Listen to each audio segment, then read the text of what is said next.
夜カルナック大神殿に行って音と光のショーを鑑賞しました。La grande semaine de la création du monde et les terres démêlées des eaux. Vous êtes arrivés à la maison du Père.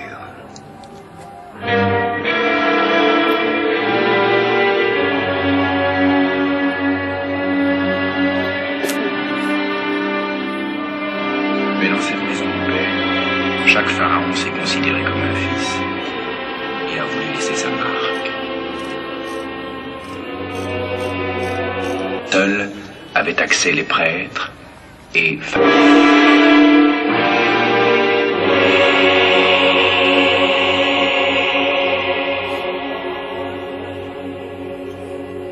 Mais l'Égyptien est à l'aise dans les circonvolutions divines. Caverne, livre de la nuit.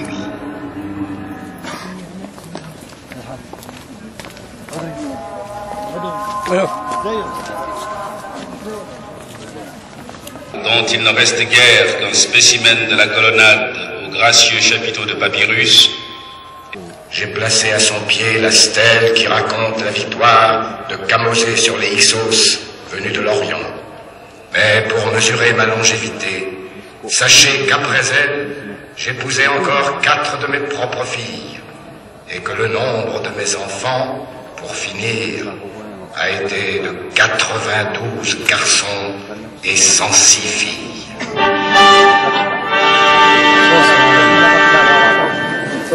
Et moi, pharaon de très basse époque, souverain du crépuscule,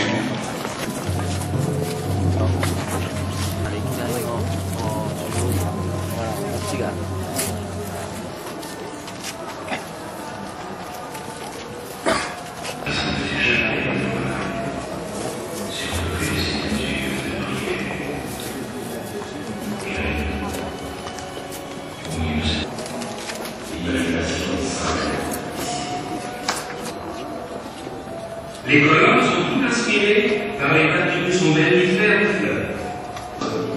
Le Père est horizon et fait naître tous les dieux.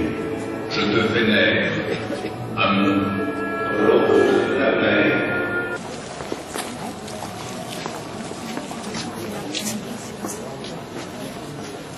Formidable mystère d'Amon et de l'enchevêtrement de ses défenses, nous nous sentons démunis.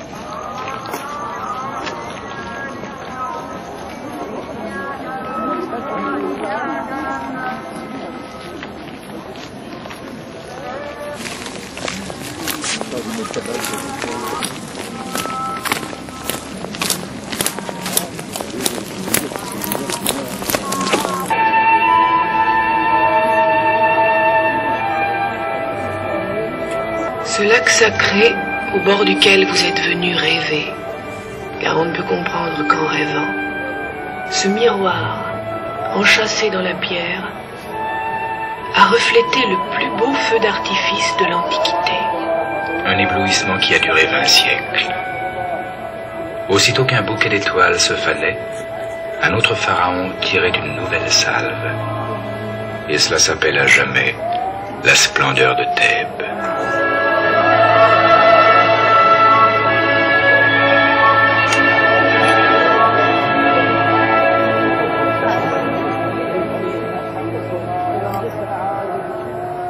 Car la lumière qui s'éteignait au nord au pied des pyramides reconquit l'Égypte, imposa ses armes alentour, fonda des comptoirs, resserra ses alliances et rapporta au pied d'Amon le tribut de toutes les glorieuses cités agenouillées de Byblos, de Ninive et de Babylone.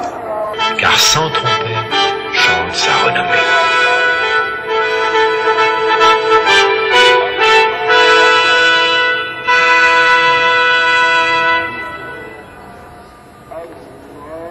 Et qu'en a dit Champollion? Thèbes, c'est le plus grand mot qui existe dans aucune langue.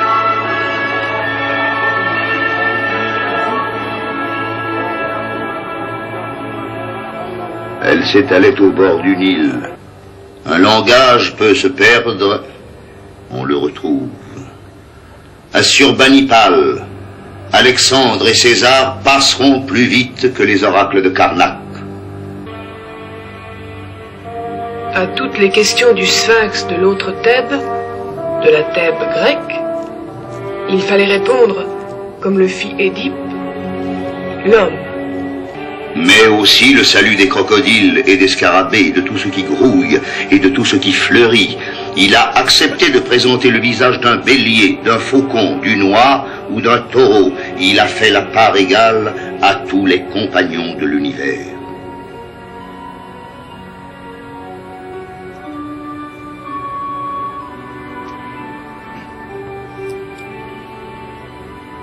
Et le langage des hiéroglyphes ressemble à cette foi débordante qui a dressé ici, grâce au flux du Nil, les pylônes, les colonnades et les obélisques.